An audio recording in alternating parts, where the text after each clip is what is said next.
مراقبے میں بیٹھ کے صرف اللہ اللہ کرتے ہیں، اللہ اللہ اللہ بیٹھے ہوئے ہیں، تو وہ جو تکلیف دیتا ہے شیطان کو یا نفس کو، وہ آپ بڑھاپے میں اگر سارا دن رات بیٹھے رہیں تو اس کو پرواہ نہیں ہے، کیونکہ جسم کمزور ہوا تو نفسانی خواہشات کمزور ہوئی، تو کمزور کے مقابلہ جب آپ کرتے ہیں تو اس کا مزہ نہیں رہتا،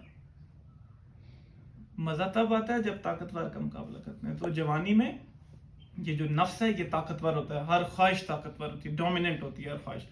تو اس کا جب آپ مقابلے کے لیے اگر آپ 15 منٹ بھی بیٹھ جاتے ہیں تو بڑھاپے میں جب وہ بیچارہ پہلی دم توڑ چکا ہوتا ہے، آپ سارا دن بیٹھے رہیں، مزہ نہیں ہے۔ تو اصل فتح کس میں ہے؟ جنگ میں فتح ہے، حق اور باطل کی ٹکر میں فتح ہے۔ جیتنے کا جو مزہ ہے وہ یہی ہے کہ آپ جنگ میں رہیں ہمیشہ، ان دو قوت از حیات آمد پدید، تو یہ ساری جنگ ہے اصل۔